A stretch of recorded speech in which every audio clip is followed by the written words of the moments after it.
Morning students, in this video we will talk about the range of hearing. मतलब हमारे जो सुनने हैं उसकी रेंज कितनी कितनी की है सुनने की।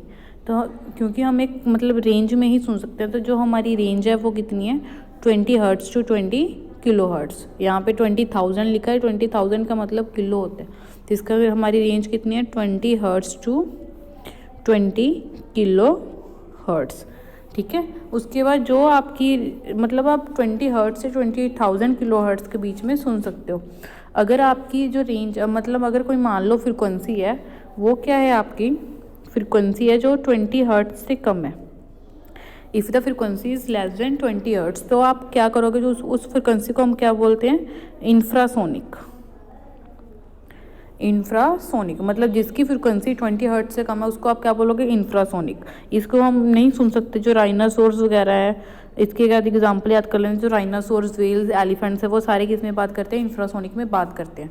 उसके बाद अगर आपकी फ्रिक्वेंसी 20 किलो हर्ट्ज से ज़्यादा है, अगर आपकी फ्रिक्वेंसी 20 किलो हर्ट्ज से ज़्यादा है तो उसको आप क्या बोलोगे अल्ट्रासाउंड।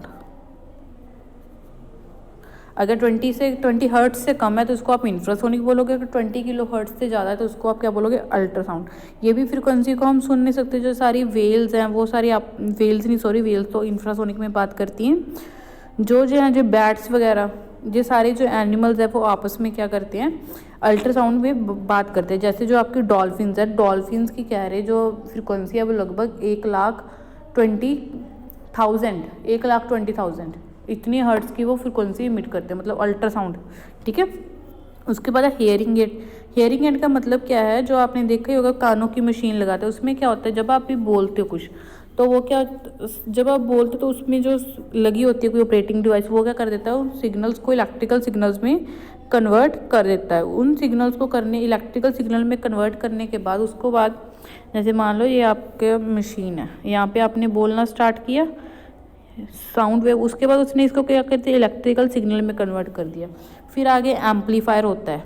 एम्पलीफायर का मतलब क्या है एम्पलीफाई करना, मतलब इसका एम्पलीट्यूड बढ़ा देता है। उसके बाद क्या होता है लास्ट पे जो स्पीकर होता है वो क्या करता है इस एम्पलीट्यूड को फिर से साउंड में कन्वर्ट कर देता है और अपना आपके कानों तक पहुँचा देता है। ठीक है, हियरिंग एड वो मशीन है ना जो जिनको कम सुनाई देते हैं उनके लगाते हैं, तो वो ऐसे वर्क करते हैं। मतलब जो पहले क्या है आपका साउंड वेव ज़्यादा उसको इलेक्ट्रिकल में कन्वर्ट कर देता है, फिर आगे उसको क्या कर देते हैं आगे उसको एम्पलीफाई कर देते हैं, और एम्पलीफाई करने के बाद उसको फिर से साउंड वेव में कन्वर्ट किया जाता है, ऐसे आपको सुनाई देने लग जाता है। उसके बाद क्या है एप्लीकेशंस ऑफ अल्ट्रासाउंड। इसकी एप्लीकेशंस क्या क्या है। पहली एप्लीकेशन है कि वो चीज़ जिनको आप मतलब जिन तक आप नहीं पहुँच, जैसे मान लो आपके पास ऐसे स्पाइरल वाली पाइप है आपके पास, और मान लो यहाँ पे कुछ फंस गया, तो इसको आप कैसे साफ़ करोगे। इसको आप ऐसे तो साफ़ नहीं करते, तो इसको आप क्या करोगे, एक आपके पास क्लीनिंग सोल्यूशन होता है, वहाँ पे आप इसको डाल के उसके बाद उसमें से अल्ट्रासाउंड वेव जब पास करोगे तो जो डर्ट है जो ऑटोमेटिकली हाई फ्रिक्वेंसी वेव्स होने की वजह से वो डर्ट आपकी बाहर निकल जाएगी। ठीक है, मतलब जो अल्ट्रासोनिक वेव्स है वो किसी भी ऐसी चीज़ को जहाँ तक हम पहुँच नहीं सकते उसको साफ़ करने के काम आती है। उसके बाद जो हमारी नेक्स्ट है भी, जो आपकी अल्ट्रासाउंड वेव है वो क्या करती है, अगर कोई किसी मतलब बड़ी सी मान लो कोई फैक्ट्री लगी है, वहाँ पे बड़ी सी मशीन है और उसमें ख़राब होगी, तो आप उसको कैसे डिटेक्ट करोगे।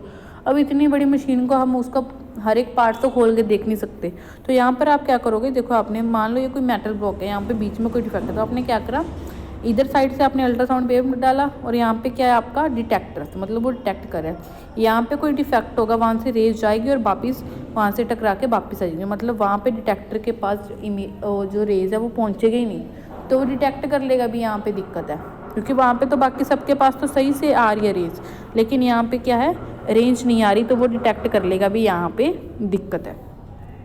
उसके बाद जो आपकी है अल्ट्रासोनिक वो कहाँ पे यूज़ होती है, इकोकार्डियोग्राफी। इको मतलब जो वापस आती है, कार्डियो मतलब हार्ट, मतलब हमारे जो हार्ट के वेरियस पार्ट्स हैं उनकी इमेजेस लेने के लिए ये यूज़ होती है। उसके बाद क्या है इसमें किस में यूज़ होती है वो अल्ट्रासोनोग्राफी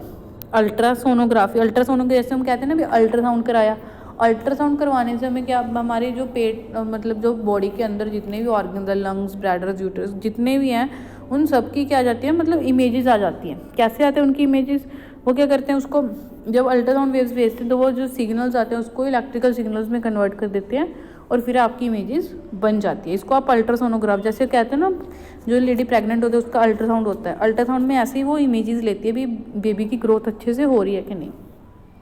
नेक्स्ट देखिए, अल्ट्रासाउंड में भी employed to break small stone, जैसे जिनके पथरी हो जाती है उसको का आधों की मतलब जो स्टोन्स होते हैं वो ऐसे ही निकल जाते हैं। कैसे? क्योंकि अल्ट्रासोनिक वेव करते हैं, अल्ट्रासोनिक वेव्स की हेल्प से हम उसको निकाल सकते हैं।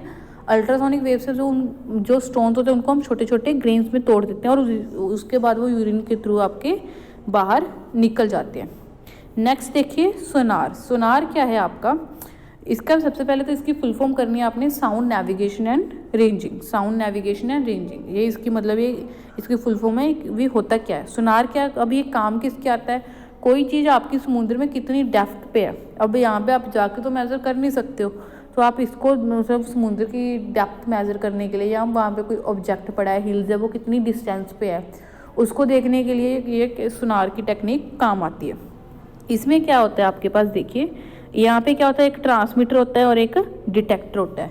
जो ट्रांसमीटर का काम क्या है, ट्रांसमिट आपके जो अल्ट्रासाउंड वेव्स है उनको ट्रांसमिट करता है, फिर वो रेज जहाँ पे सी बेड से टकरा के वापस चली जाती है। अब आपके पास क्या पता, आप मान लिया भी आपकी जो वेव्स है वो 30 सेकंड के बाद में वापस आ गई और जिस टाइम वो ट्रैवल कर रही थी वाटर में उसकी स्पीड क्या थी, वेलोसिटी। तो आप डिस्टेंस निकाल सकते हो,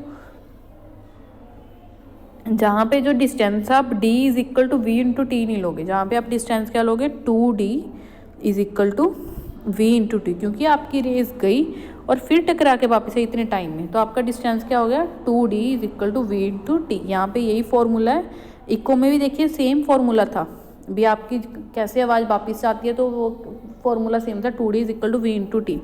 इसको आप इको रेंजिंग भी बोलते हो, इसका अनदर नेम है इको रेंजिंग। कई बार पेपर में ऐसे क्वेश्चन आ जाता है, एक्सप्लेन इको रेंजिंग। उसके बाद एक क्वेश्चन पूछ लेता है भी सोनार किसके यूज़ होता है, it is use to determine the depth of a sea and to locate under water hills submarines, मतलब एक्स्ट्रा, बस इसको लोकेट करने के लिए वो क्या आता है, काम करता है। मेन तो ये डिस्टेंस फाइंड आउट करने के लिए, डेप्थ फाइंड आउट करने के लिए पता लगता है भी कितनी डेप्थ है आपके जो सी वगैरह है। नेक्स्ट देखिए, ये क्वेश्चन भी बिल्कुल सिंपल सा है। Carrier ship sends ultrasonic waves returns from, मतलब एक शिप है उसने अल्ट्रासाउंड वेव भेजी और वो रिटर्न हुई कितने सेकंड में, 3 पॉइंट, मतलब हमें टाइम दिया हुआ है 3.42 सेकेंड। इफ़ द स्पीड, और हमें स्पीड दी हुई है, स्पीड कितनी है 1531 मीटर पर second. What is the distance? अब आपने डिस्टेंस शिप और इसके बीच में निकालना है, तो पहले आप 2d निकाल लो, 2d into v into t. उसके बाद आप देखो, अभी तो आपने 2 बार डिस्टेंस निकाला है, तो आप डिस्टेंस को क्या कर दो 2 से डिवाइड कर दो, तो आपका क्या आ जाएगा, डिस्टेंस आ जाएगा।